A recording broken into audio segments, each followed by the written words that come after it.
All right, Fact Check This podcast, and we are back with the Tuesday night live streams. I used to do these pretty regularly, and then life got hectic and shit got in the way, and it was hard to get my schedule figured out, and I stopped doing it.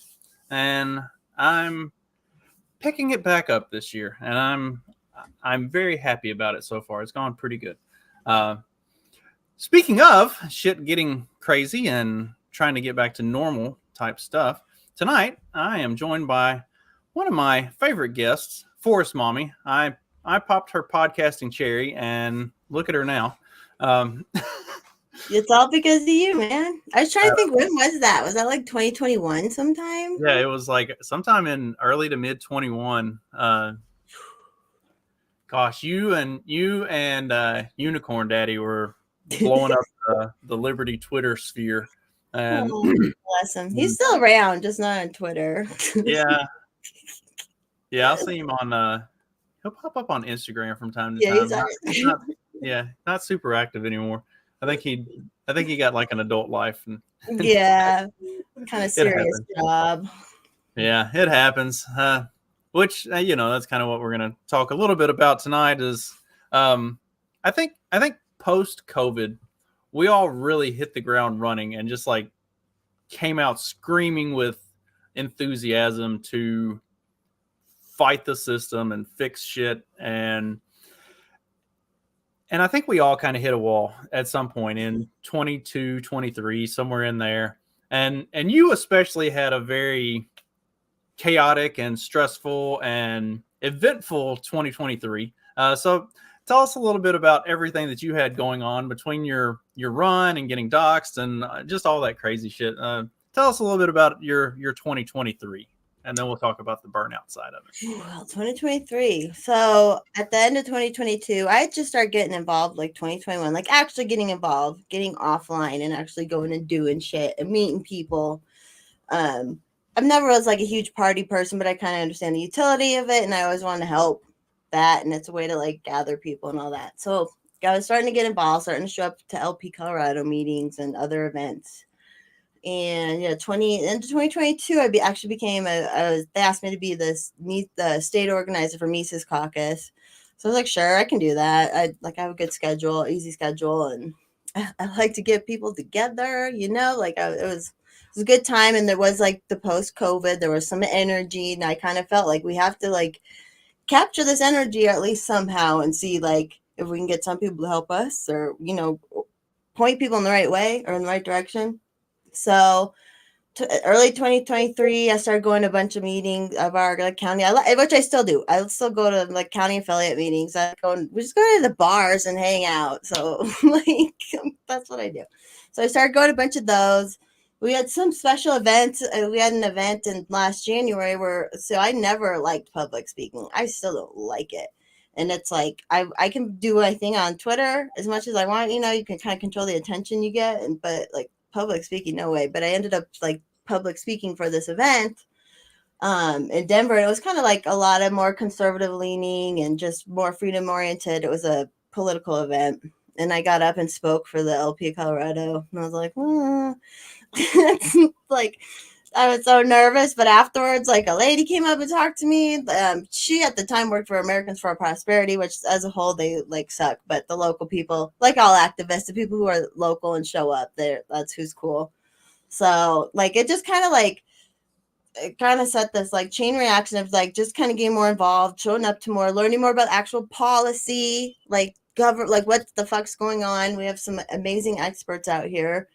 And then March, I was like, all right, my seat's up for my city council. So I was like, all right, I can, like, I should start walking the walk. I'm gonna be talking the talk. So I filed to run for my district city council last year, and after that it just went fucking nuts. It was wild. Okay, so how'd your you ran against an incumbent, right? Yeah, so he had been in the at-large position. He turned out from at-large and now was going district specific. So he's already been in 12 years. Wow. And like It's just dorky. And yeah, so, and I didn't know any, like, I knew some of the things about him because we had some stupid stuff come through like during 2020. So I knew about him, and but I didn't like know. I'm not a political person. I'm not like a rub elbows kind of person. So like I was just like, didn't know what the fuck I was doing. So it was fun, but like, yeah. So literally, right after I filed my affidavit, an NBC News affiliate journalist from out here doxed me, which it was public information, but the way he did it was doxing. It was a little bitch attitude doxing. Yeah, So it was super bitch move. Whether yeah, it was public or not, it was a super bitch move the way he went about it. yeah, like he wasn't reporting a story on me or nothing. He was just like, this girl, blah blah blah. I don't like her, and so because of that, which I was like, I did not want to have to fundraise or anything. Like I hate asking for that kind of stuff. So, but because of that, it blew my campaign up, which was actually like a blessing in disguise. So I did get. I got a good amount of donations just from Twitter, which is funny because it's mostly other states. I got it from 30, at least 30 states donated. Like people from 30 states donated to me, which was so goofy. But and you're like, we don't want the out of state stuff, but it wasn't like out of state dirty pack money. It was just individuals donating, so it wasn't like dirty.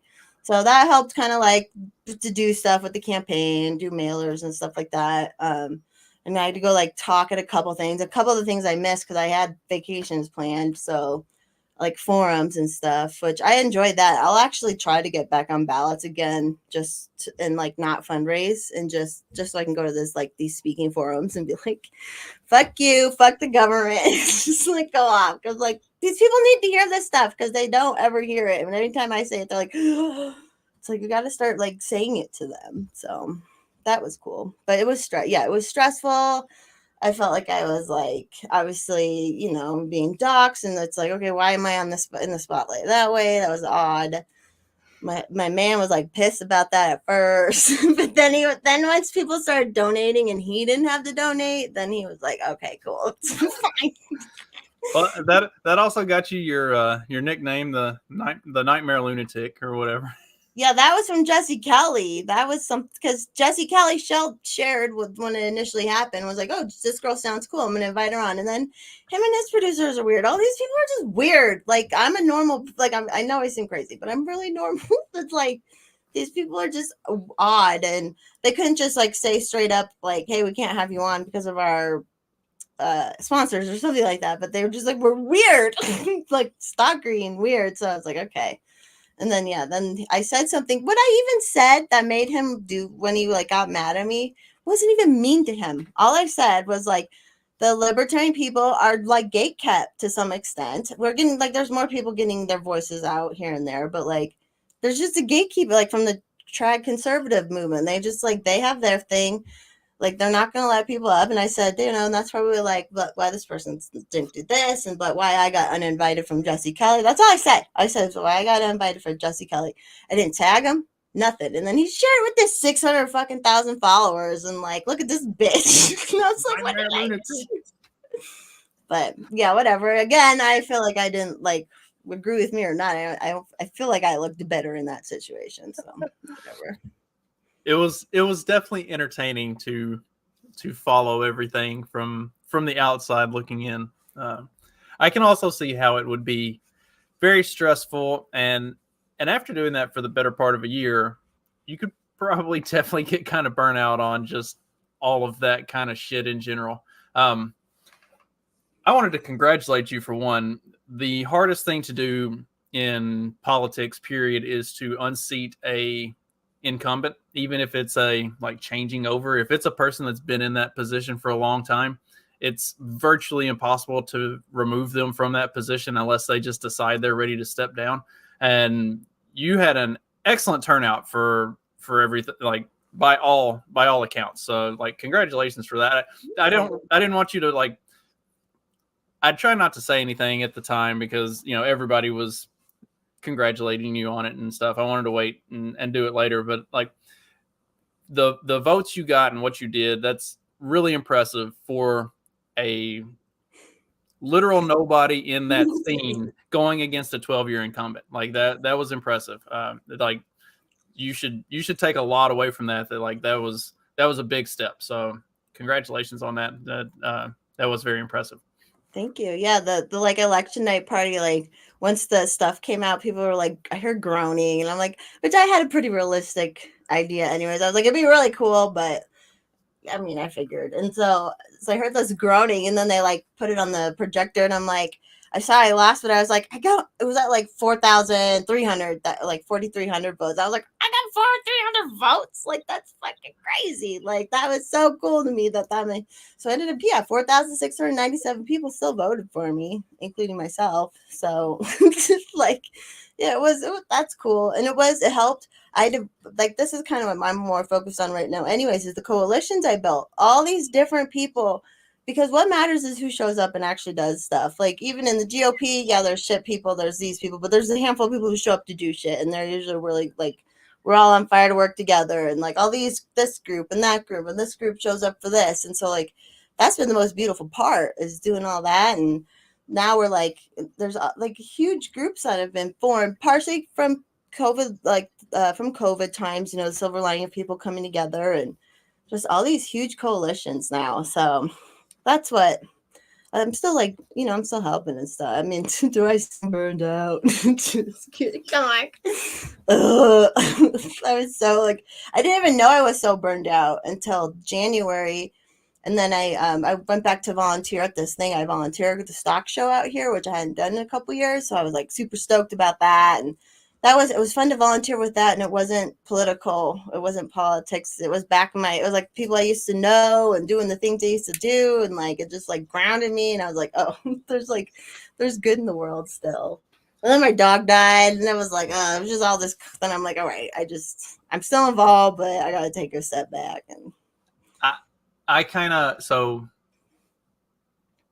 prior to moving here, I had actually scoped out the county council stuff where we had moved from, and there was one of the county council seats was coming open, and it was going to be the one in the district that I lived in the county. There wasn't going to be an incumbent. It was going to be a completely wide open race. I had it on relatively good authority from some other people who were who were going to be on the council, that if I ran for it, I would more or less run unopposed. So I was really gearing up to do that. And then we moved, like things changed and we moved. And so we kind of started over, and I really haven't gotten involved in county politics here since we've moved. And I kind of took a step back from being involved in party politics stuff.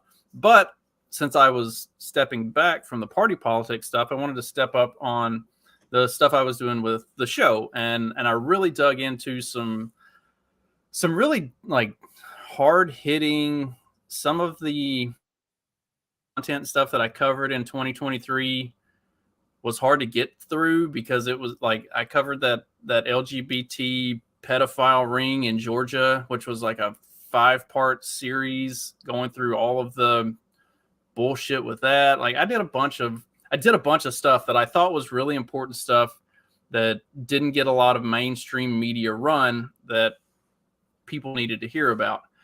And I had plans to do more in December. Like I had a bunch of stuff that I'd kind of lined up that I was going to talk about in December. And on top of that, I was doing like 2 big episodes a week, plus at least 3 to 5 like daily little short snippet things every day, covering other smaller stuff.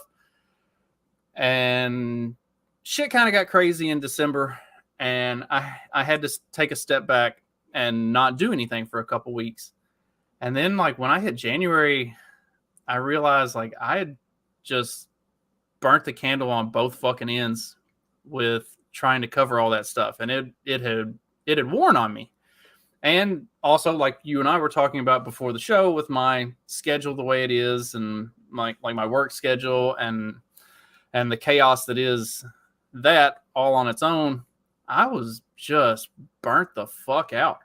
And I was like, I knew I didn't want to stop doing this, but I knew I needed to do something different. I couldn't keep doing what I had done for 2023 and maintain the energy to do it, for one, but also probably my sanity. Like if I kept going headfirst into some of these like really tough articles and stuff, I'm gonna like lose my shit. So that was when I decided it was time to change direction and be a little more conversationally driven and a little more positive. So that's why I'm doing I've got 3 different series that we're doing throughout the course of the year. Becoming Your Own Grocery, where we're talking about how to raise your own food, how to like slaughter animals, and we just did one on composting. Next one's going to be on garden and seed prep and stuff. Doing one with Don the Pleb that's called Ways of the World, where we're just taking like different stuff and talking about like, okay, this is the way people think that it works who don't actually know, but this is the way that it really works when you break it down. And so it's like just trying to help people understand basic shit that the eternally online don't seem to understand. Right. And then we're doing me and my buddy Mark Metz are doing a history one where we're talking about like history, the way it actually happened, as opposed to the way our school system teaches it. So that's like fun stuff that I find engaging. It's also informative, but it's like stuff that you can kind of use to build. Kyle Matovic and I did like working out and getting in shape and stuff like that. Like I want to be more conversational and talk about how can we be better and do better for ourselves going forward, because it's probably going to be a pretty crazy political year. We're all ready to give up, man. We need some hope. Right. Like, yes, it's going to be a crazy political year. Oh, and there are plenty of other people who can talk about that. I want to talk about the shit that we can do to be better up here and to be better out there and get each other through this craziness. Yeah. I've been my plan of attack has just been ignoring national stuff completely for the most part. Like even last year, even in 2023, when even some of the LP candidates were starting to go at it and stuff, and I was in my in my own world dealing with my own stuff, and I'm like, I can't even think about this. And then I'm like, oh, gosh. And then we have the LP National Convention, which I'm not even going to. I'm not going. I'm not a delegate. I was like, I can't. I don't care. I don't care about I care about the Colorado Party. I care about my local affiliates I go to, and the people who come who aren't all LP people, who are the other people who would just come to that night because we're planning and trying to do shit. So, yeah, that's how I'm trying to get through it, is just ignoring it. But it's just gonna ramp. It's just gonna get crazier. Like it's already so crazy. But I think that's an important thing, is especially for battling the burnout side of stuff. Because most of the people that you see that are really eternally online and seem to take all of this shit the hardest focus so much on national politics. They're like, look at what Congress is doing. Look at the Supreme Court. Look at what President Biden is doing. Look, like, no, stop. None of that shit actually affects you. Like, you can have so much more effect and impact on your own world if you focus locally and focus on your state. Like that's, I got included in a Indiana group chat on Twitter or X, whatever you want to call it. And they talk about Indy politics. They talk about Indiana as a state politics. We talk about the different, the different state congressmen and also the ones who, represent us nationally. Who's good, who's bad? How can we work towards getting the bad ones out and doing better and helping the good ones to do what they do well? And also we just talk about life and like shit in general, and like football and basketball and gardening, and like it's just a good group of community. And we're all from Indiana, and we all live within a few hours of each other, and if we wanted to, we could probably all get together. I mean, you got to watch out for the Fed in the bunch whenever you do shit like that, but making those types of connections. So, decoupling from national politics and from everything that's going on the national scene, that's a big step in the right direction. And being more involved locally. Like, I know you are, since your election last year and your run and everything, I know you're trying to be more involved locally. What's some stuff you're kind of doing with that? So right now it's our legislative session, and we have literal commies in our state house. Literal hold their fists up in the air commies. So they're doing the most ridiculous stuff. This year I was last year also what kind of sparked more stuff up is I went and testified on some bills at the state house, which I really enjoyed that. I really like doing that. This year I still haven't like these people are like demons, man. I'm already like low on energy and I'm like, I don't want to go there. Like I have a bunch of friends. We're all organized too. We have a chat too where we organize the bills. We have we have another gentleman every Sunday. We do a legislative session. Anyone's welcome to join. And just we go over what bills are coming up in the legislative session this week. If anyone can go speak on it, go speak on it. If this piques your interest, blah blah blah. So it's just learning like that because I used to not know any of that stuff. So being more involved like that and knowing what's because that is local and it's wild to see like even in my race and stuff like other people who lost like one guy thought he was really going to win mayor but it's like it's so organized. It's all these bureaucrats like a guy I lost who not only is he an incumbent, he's also a bureaucrat. He works for the Department of Treasury or Department of Transportation, so now he gets 2 checks from taxpayers. All the rest of them are like the other one works for the Department of Health out here. The other one works for Canada. The new mayor works for Canada somehow. I'm like, how is that even allowed? And like they're all like nonprofit. Like it's very organized what they've been doing out here and how they've been placing people. And so now we've just been working with the legislative session. All these crazy bills are still going through. These people are nuts. But we're also now organizing too. If in chance there are still some races that we could win and voting is not all totally completely corrupt, which is, I don't know if you saw my Secretary of State trying to keep Trump off the primary ballot, but like at every level that Colorado's corrupt, it's crazy. But we're trying to organize now. We're not running, no one's running spoilers, no like, hey, we're just trying to get people to step up and run because there's like nobody to do it. On the GOP too now, like there's just nobody except for like the people who like the limelight and that stuff. And that's like, we don't want you in there. So it's just inspiring more people to step up, and we're going to organize races where we're not like what happened in my race is the GOP didn't run any. I don't even know if anyone stepped up or said they would anyways, but they said they purposely were not running, even though it was nonpartisan. They're like, we're not running anyone against you, basically. So that's like, that was kind of cool. Like, and we're all buds now too. And their party's just as messed up. Like their party's got more members and it's just as messed up as the LP. So it's like, nothing matters anymore. It's just who's going to show up and do stuff. So one of the things that you'll find out if you spend more time hanging out with some of the legitimately conservative liberty freedom types in the GOP is they are just as disgusted with their own party as everybody in the LP looking at them is. Like it's just disorganized. They're just as like they're just bigger. They're more disorganizations and stuff. Right. Well, that's a big thing with like our Indiana chat that I'm in is like we talk about the bad ones. It's like, okay, that guy is legitimately bad. When is he up for re-election? How do we take the steps from now to then to put somebody in place to get him the fuck out because he's bad and we don't want him to be there? Like, how do we turn the tables against him in the time we've got to get him out? Like, who, and does that mean working with an LP candidate somewhere to run a spoiler or just be fucking better?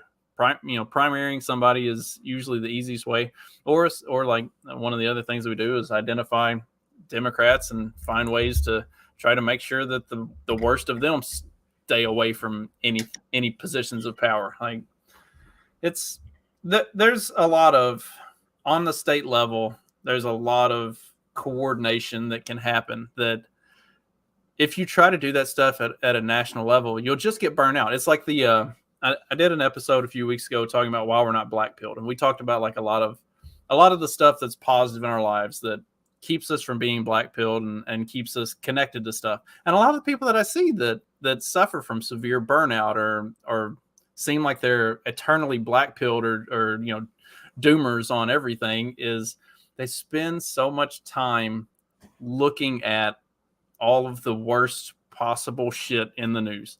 And I feel you. I spent last year just reading that shit twice a week and going through it in depth and breaking it down. And yeah, if that's all you're looking at, it's gonna fucking wear on you, and you're gonna start to feel that. So there's a lot of really good, cool, nice things in the world that I I love your pictures of Colorado. My Colorado, before going to Montana, Colorado was my favorite place on the planet, and now it's a close second behind Montana. But you know, seeing the wilderness and the wildlife and the trees and the snow and all of, like, that stuff's uplifting. Like, there's really good, beautiful things. Yeah, that's why I'm not gonna let these ugly commies run me out. Like, I'm not letting Jared Polis. I'm not moving because of that fat fuck. Like, are you kidding me? I'm not letting.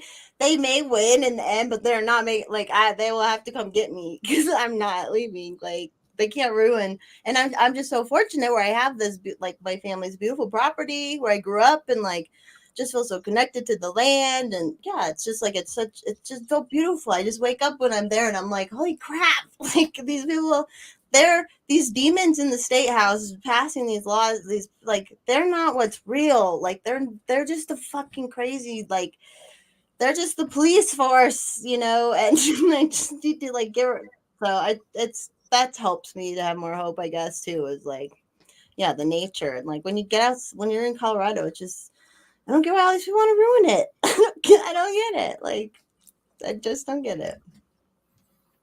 That's like, here we live very rural. The closest town is maybe 1,000 people, 1,200 people. I think there's a little local grocery store and a little local hardware store. I think there's a Subway. Everything else is just, you know, like, local shit. And like, our neighbors are all a bunch of rednecks like us, and like, we all have gardens, and we all just, like, everybody walks around the neighborhood, like, because everything is in about a 2-mile section, all the houses and everything, and so everybody just walks around. We just, like, say hi to our neighbors and walk through, and like, everybody knows everybody. Most of them grew up here. This is where my wife grew up, and like, the neighbors over there and the neighbor down there, they're all the kids of the adults who grew up here with my wife's grandparents, and now, you know, we're all here. It's, you know, it's generations upon generations that have just been here. And whatever's going on in Indy and at the state house and the shit that they're doing, nobody here could tell you anything about any of it, and they don't care, because the only way that it would ever affect them is if the state mobilized a police force to come try to enforce it. And if they do that, they're going to have all kinds of other problems before they're even going to get to the point of enforcing anything. Like, it, you know, communities is it's invaluable, and being connected to just the nature that is around you is really,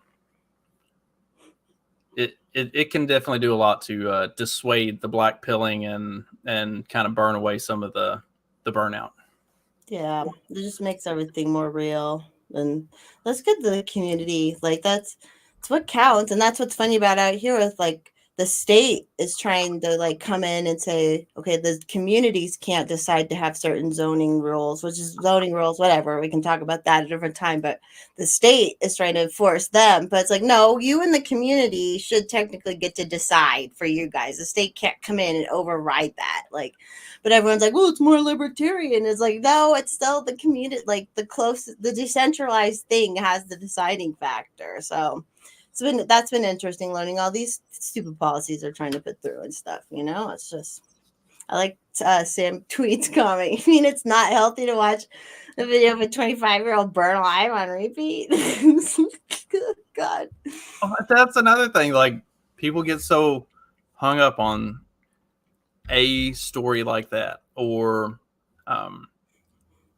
the China threat. Like, China, everything's China. China's buying up all this farmland. China's taking over the world. China's doing all this. That was the very first topic that Don and I talked about on Ways of the World, was China. Because it's like, if you walk outside and throw a stone in a pack of boomers, it's going to hit 7 of them who all think China is about to take over the world and that we're getting ready to be invaded, and China's bought up all the farmland in the county. And none of that's true. China has all kinds of massive problems with their own economy, their own infrastructure. Like, yeah, they might be more of a straw man economy than the U.S. and in terms of a lot of the stuff that they've got going on. But people get so bogged down in reading this. China.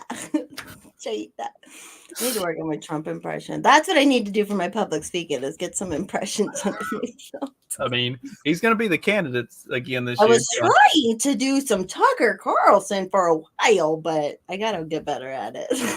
You have to watch him a lot more, and I don't like watching him all the time. Sorry, go ahead.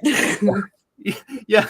Freedom 1932. None of that's true. China is barely keeping its shit afloat as it is. One of the things that we talked about, literally keeping shit afloat, was China had like pumped out an aircraft carrier in like 24 hours, and it was supposed to like they were gonna like turn the tides of warfare because they could just pump out this shit. And when you look at the videos of it, I wouldn't trust it. I wouldn't trust getting on it me by myself with no aircrafts. Like the welds and everything about the way it was put together, it was Chinese quality. It was exactly what you would. It was like if you bought an aircraft carrier from Wish. It was like, yes, China has all kinds of their own problems, and they are not this threat that a lot of people seem to think they are. But man, I can understand getting burnt out if all you see is, especially if you're getting all of your news from like Fox or NBC or CNN, like, yeah, you would probably be pretty doomerish and get pretty black pilled on stuff pretty quick. Have you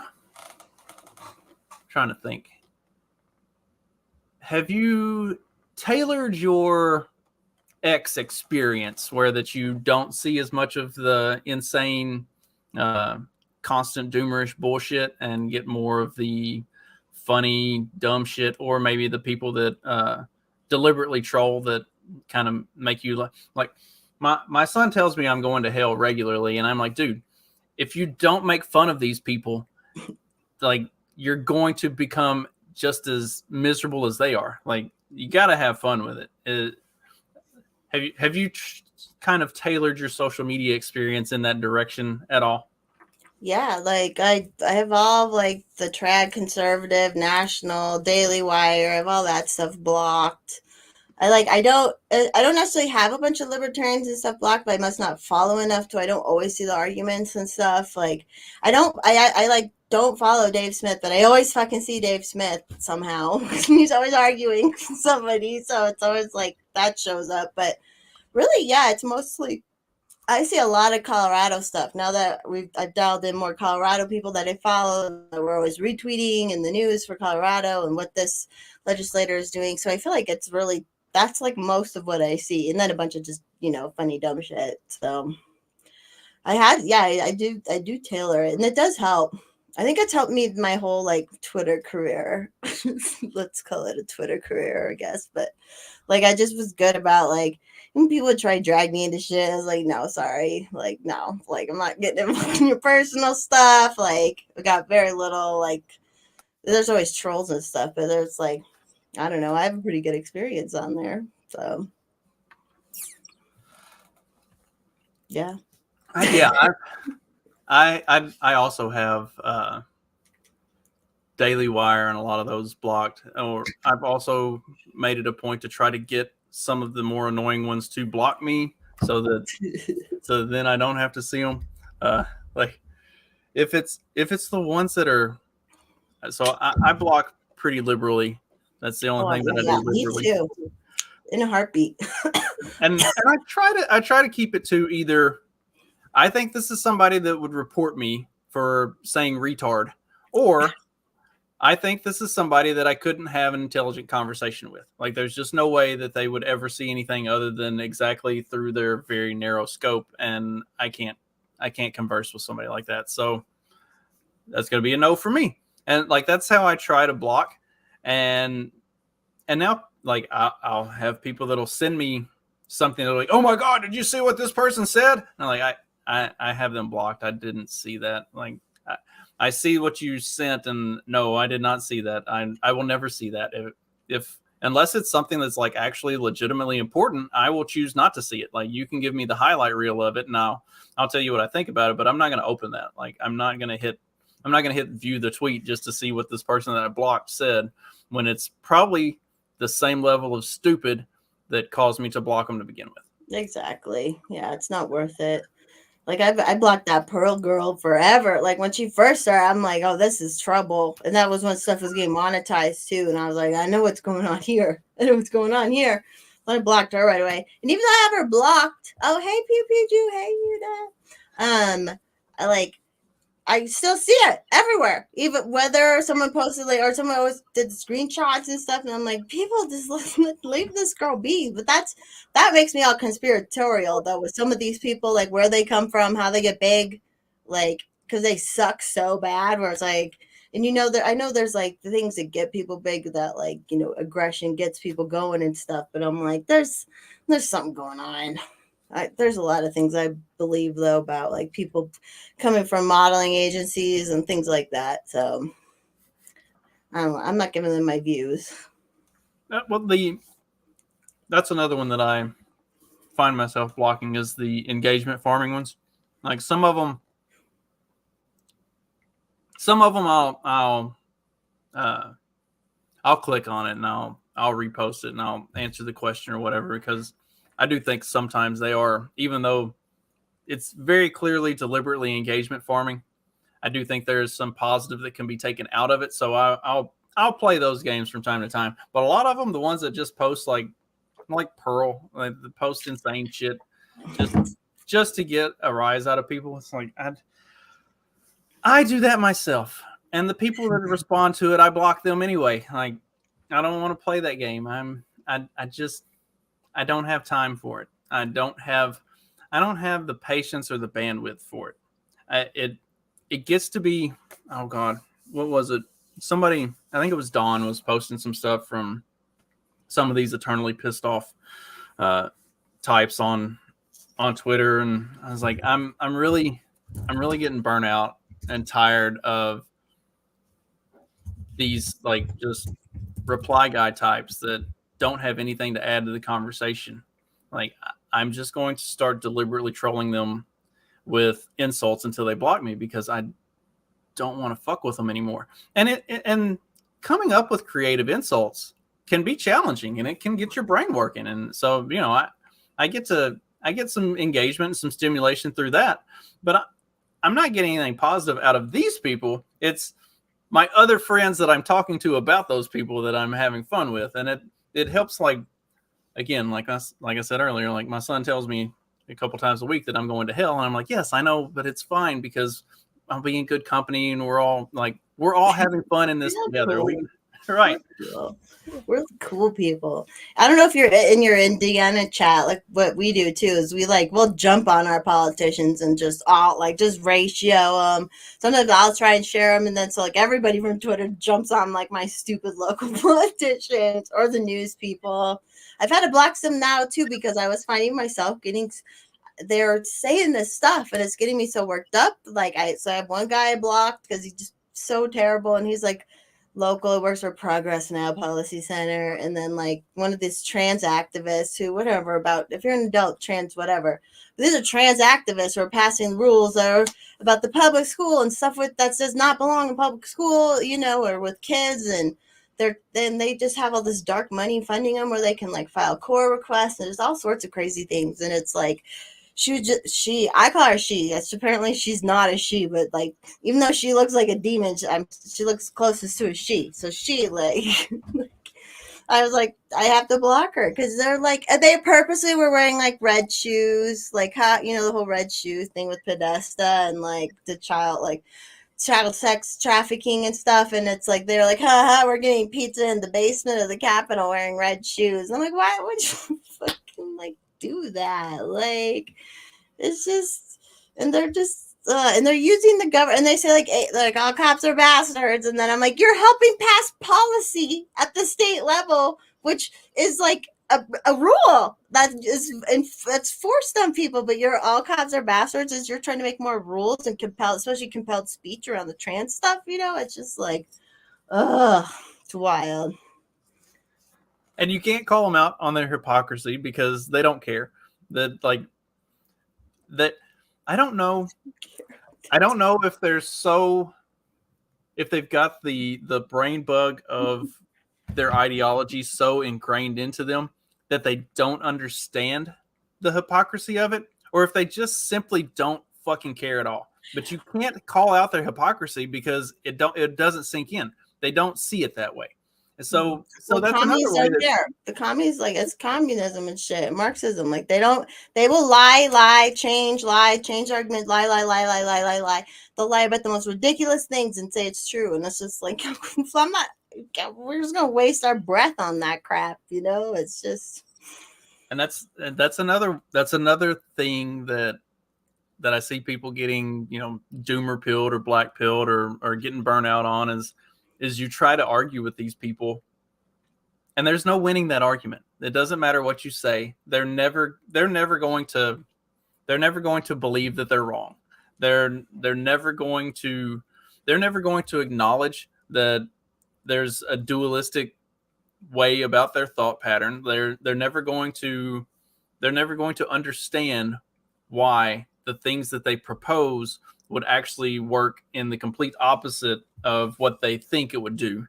And you'll never convince them of it because they can't see it. So the more time you spend trying to do that, the more it affects you. It doesn't hurt them at all. Like, yeah, the best thing you can do is block them and move on. Like, find people that are fun to engage with, or just troll the shit out of them and try to see if you can get blocked and get a laugh out of it. Like, there's better ways to go about your time than beating your head against a wall that's never going to give. Yeah, I just got to pay attention to the ones who are like making the rules, the laws, and they're fun. Like, it is fun to start and get them sometimes they'll respond, but they're such idiots. That's what I don't get. Like, I don't get these democratic all the democratic socialists out here. Half of them are just placed. So someone would step down from their position within the term, and then this vacancy committee places them. So they're placing all these crazy ass, like, even the more moderate Democrats are like, because they're like legit, with all the Israel and Gaza stuff going on, which, as a libertarian, I have a different view of that, but like, you do not like say bad things about Israel at the government level, like, it's a no. So, and they're all pro-Palestine. So it's just all these like, it's ridiculous. They're trying to pass ceasefire, all this stuff. Yesterday, one of them tried to pass a rule for like not buying anything from Israel. It's in Denver or Colorado. It's like, cool. That's doing so much. I'm so glad we're spending time on that, Elizabeth Epps. They're like so stupid. Passing your ceasefire is going to really. I'm sure Netanyahu has just been waiting for some state councilman in Colorado or wherever to pass a ceasefire. Yeah. Oh, okay, cool. Yeah, we'll stop. Yeah, it's just it's all part of this like acceleration or whatever's going on, because it's like these people don't like. It's hard for us to understand what looking at them, like there's a whole ignorance or malice thing, and it's like, well, they have to be with it enough to know what they're doing, and if they know what they're helping felons change their name easier. Well, it's a lot. Do you know how hard it is to find information on somebody as it is? Like, it's not easy for like the normal. Now they're just like, if you're a trans felon, you can change your name, and we don't like, because usually it's up to a judge and it's like it's a judgment. But now it's like it's not, and I'm just trying to make it. It's like when these women are helping these felons who have like records. The damn bill's named after one of them who has a fucking record, a 16-page rap sheet. It's like, what is going on? How do they not know how absurd this? And people were arguing on the bill, and they're like, you can't say groomer, you can't say this word, you can't say the original name of the felon. That's the name of the bill. You can say his original name. Like, it's so crazy. Yes. I should change that. I should be like, that's my name now. Catch a few charges under my name and then change it to that. That's what I should do. I refuse to call you by your your legal name. That's what I left though. Even before like I got doxxed, like I started meeting people in real life, obviously, but everyone still was like, "Oh, they always call me Forest Mommy." It's easier that way. Based on conversations we had previously, I had figured out what your first name was anyway. So when it was released, I wasn't surprised. But yeah, but still, I had doxed myself. I had already like prior to that because I had caught him doxing someone else, and I did a whole episode when he was starting to dox someone else. Like, this guy's crazy. And like in that episode, I said my name. Like I was starting to say it anyway, so it was like, cool, dude. You really got me. Dumb. Yeah, so don't be scared. Like in that, everyone should run. But there's even like other things people can do. Like there's usually little boards, depending on the size of your town. There's boards. There's sometimes a citizen seeing these boards, and like that's a good way to get in and start to get meeting these people. And then you see how, but you see how stupid they are half the time too, and you just want to walk away. It's like there's so many dumb people, but the more cool people who can get on, I'm all about exposing stuff. There was a couple of the things where I was at, I had to like. I was talking and I'm like, if I get in, because I used to be a bookkeeper. I'm like, I would really dig into the books and make sure that the city is doing everything appropriately, And I'm like, well, no, they're not going to let me in. Why would they let anyone in? Who says one that? of the interesting things about like talking about the boards, there's also like different committees and stuff like that. Mm-hmm. And a lot of times what ends up happening in these counties is the people who get put on these committees are family members of people who are on the council or other things because nobody else wants to do it. So then they just assign it to a family member.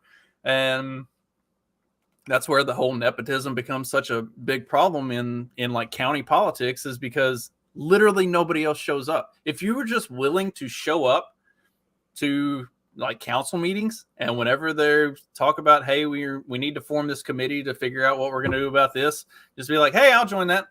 Like the people who show up are going to be the ones who end up running shit, and you can have a huge influence. Like there's no reason to feel, burnout or doomerish on politics when if you just show up, you can end up having a major impact on stuff that you would never expect. Like the willingness to just be there and say okay is it goes a long way in a lot of that stuff. Like most people don't live in a county that is like LA County or something where there's 4 million people and nobody will ever know your name. You probably live in a county that's 5 to 10,000, and of that 5 or 10,000, maybe 25 of them actually show up to these committee meetings, and those are the people who actually like end up running shit. So if you're part of the 25 that shows up, you can have a huge impact just by being there. Yeah. Like what do they meet? Twice a month? Yeah, there's all sorts of different little things once you start meeting on. Then you're all of a sudden they're like need you because like, and that's what the Democrats have been doing for a long time. It's like they had these like groups where they would like find come show up to these things, and the people who started showing up, they started running through their program and like getting them in DAC blue and all this. Like so it's just this like we could just give it's so hard with liberty-minded people though. Like it's always so hard, but. Like I said, there's positive now. This last county affiliate we had, there was a handful of GOP people there, which I know people say, oh, the libertarian people are going GOP light. And it's like, no, we're just fucking working with that. Like, we're all working together. We're going to make sure they do some actual small government things. And the ones who are showing up still are pissed off at the, establishment Republicans anyway. So, I don't know. Things are going to change. You can make a huge impact just showing up sometimes. And looking hot. That always helps too. That's man, just being a part of the group that shows up is like so important. Well, and like you were talking about, and it's hard. It's hard to get people to just show up. Like it's easy to spend 16 hours a day going off about how terrible everything is on Twitter or on Facebook. Arguing about the borders. Argue about the borders for like days on end. Yeah. For no fucking reason. Like, nothing that any of you are going to debate about the border situation is going to actually change the border situation. But you could take that time that you want to spend debating about the border situation and go to your city council meeting and figure out what the fuck's going on and just do something. Just be there and start asking questions. Like, so there was a big solar project that was slated to go in that was going to just eat up farmland. And for anybody that's done very much research on some of these like big solar farms that they've got, especially out really rurally like what we are, they are massively detrimental to the environment, to that farmland, to everything around. And so this solar project had kind of gotten like hammered through all of the council meetings because nobody knew that it was happening. And once it came out that it was happening and then it was being approved, then people started showing up to the council meetings and just bogging the council meetings down with going through statistics, going through asking questions, like digging in, showing videos of like going and visiting other places that had these big solar panel farms put in and showing what actually happened after they'd been in place for a few years. And like, and eventually the project stalled out to like, I just drove down today taking the kids to school and no progress has been made on any of that. Like, there's still the coming solar panel project is happening sometime in the near future, but they just keep bogging the whole fucking thing down in committee meetings and council meetings and not letting it move forward. So like, you can have a big impact on stuff. Eventually they'll give up on it because the council's not like, it's never going to get out of council and get to actual like make it. And also the people in the county have started finding those council seats that are coming open and running people who are anti-solar panel project in those seats to get more opposition on the council to keep it from happening. So like, there are ways to just be a fucking nuisance and grind the process to a halt and accomplish positive things through attrition, if nothing else. Like, at least try. Right. The people who show up get shit done. Just even if you like hate it, like a lot of these people talk. I know everyone has a shared somewhat interest in politics. So like, why not show up at the bar and like hang out with some people who are going to be talking about this or that? And like, who knows, maybe you can help somehow do this or that. Like, that's all it is. It's even if you don't want to, like right now I'm into like, I'm only doing what I want to do. I'm not overextending myself and stuff right now because like last year was just nuts. But once I'm ready to step back up into certain roles, I can't, it's just whatever. But I'm still going out and maintaining like the relationships and stuff. So, yes, I'm in my closet. Well, I'm not going to put books back there because that would be a total lie. There was a bunch. Yeah, like I read all those books. So I will wear all those shoes though. I have watched all of those DVDs, so that's good. I'm gonna be honest. About myself, Sam asked, can you get kicked out of a county committee meeting for saying that spending is retarded? If you say retarded, possibly, but if you break down, you can only say it once. You can at least get it in once or twice before they kick you out. I do know of other people that have done that though, that not have said all of this spending is retarded, but have gone in and been like, okay, so what are you spending? Like, a lot of the budget is public, like it's public record. You can get that information. And so I do know people that go into their county commissioner meetings and committee meetings and stuff for no more purpose than to like troll in person and to be like, so I just spent $81 on this. Like, what is this? What does this even do? What does this even mean? Is this a real word? Like, just grill them about all of the spending and stuff. And more often than not, they have no idea. And they'll start cutting shit out of the budget just so they don't have to answer fucking questions. Like, it's amazing how much just a little bit of resistance will get. I think one of the most white pilling things is when you realize that a lot of politicians, especially on like smaller local levels, are actually just completely spineless, and they are literally just the person who decided to sign up to run. And as soon as they get just a little bit of opposition, they'll tuck tail and run immediately. They do not want anybody to question their authority. And as soon as their authority does get questioned, they just give up. They fold. They don't have a spine. So like just go be a nuisance. And they'll probably put you in charge of something. Like they'll just to get you to shut the fuck up, they'll put you in charge of some committee or something. They'll be like, here, you're gonna run this and give you responsibility so that they don't have to deal with you. It's a lot of fun. Yeah, like Jay says over on YouTube, like local cats are fun to mess with. Like just go fuck with them. It's fun. Yeah, they're doing something that they don't want you to know. You can find out, like, yeah. To get the public records, though, it can be expensive and time consuming. But yeah, it's worth it sometimes. Like I know mine, they're all going to this like conference. I'm gonna spend taxpayer money at this conference in DC and blah blah blah. And I'm like, all right, we're gonna see how much, because they're always crying for more money. You know, it's blah blah blah. So I'm excited. That's kind of stuff. And at the state house, just looking at these people, you're like I noticed that like all these people are smooth talking government people, you know, and I was kind of like awkward and nervous, but I was like, at least I'm not them at all. Like, and they're like, they're just, yeah, there's something about them. Like there's something about someone who wants to be in that position so bad, you know, like would have been cool if I ran and stuff, but I wasn't going to like, my life wasn't over if I didn't win. So, Get to know the women that work behind the desk at like the county clerk's office and stuff like that. The ones that it doesn't matter who's in the elected spot. They've always worked at the office and they always will because nobody else knows how to run it better than they do. But if you tell them what you're looking for, they know exactly where it is and they'll give it to you. Like that, they are as fed up with it as everybody else.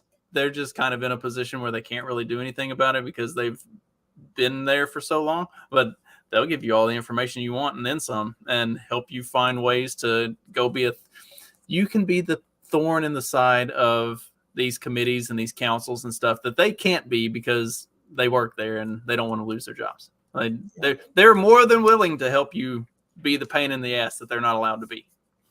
Exactly. There's a lot of ways to troll in real life, the same as and you don't have to be so serious about it and get burned out. That could be like the overall lesson of the episodes. Like you can still do this shit without getting burned out. Like you take your step backs to do this, do that. We have people who only just from their home, but watch legislation and give us, you know, pointers on stuff. They don't ever, not going to get more involved than that. And that's fine. You know, it's like everyone can kind of do different things and not get burned out, because once you start doing more, then people ask you to do more, and it's like then you have clear boundaries. Be like, no, right now, no, can't do it. Yep, find your boundaries, figure out what it is that you're comfortable with, and then do it. Then be firm and be willing to tell people no, that like you know what it is that you're good at, you know what you want to do, and do that, and have fun with it. Like God, we only get to do this whole life thing once, and if you're not having fun, what the fuck are you doing? Like, yeah, these commies are clowns, so treat them like such. At least the ones I'm dealing with. That's right. That's man. They are all clowns, and they should be treated as such. It's like the Curb Your Enthusiasm music. Just constantly, whenever I see any of them, I'm like, oh God. That is kind of a perfect summation of, yeah. Oh gosh. I appreciate you come on. You got anything else you want to add to this? I think we've had fun. We've kind of talked about the things that I really wanted to talk about. Like, have fun with it. Like, don't take shit so seriously. It's a shit show, and you gotta enjoy, you know, slinging a little mud here and there to get out of it. Yeah. No, that's about all I got. Kind of throw some plugs out there, kind of. Okay. Have at it. So the Colorado LP convention, which again, if you're not LP, fine, you can come to see the business for free. Come meet some people. It's March 22nd, I think. Or there's like a gala dinner. You can come to just that. That costs some money. And then I'm actually going to the Texas LP convention. I'll be down there. It's April 12th. I'm doing the Mises event on the Friday night, and then I'll just be around hanging because it's Corpus Christi, baby, and it's in April. They invited me, and I'm like, go to the beach? Hell yeah. So if anyone's in Texas, I know that's still like far for the rest of Texas. But if anyone's around, I'll be in Corpus Christi then. And then follow me at Forest Bobby. Awesome.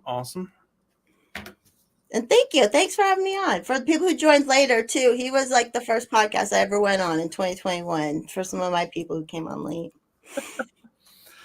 I will always get to carry that. I was the first person to have you on, and I was the first person to have Unicorn Daddy on, and I still think because Unicorn Daddy went on a couple other podcasts after that, and I still think I got the most out of him because he is surprisingly quiet in person. Like, yeah, he does not talk at all.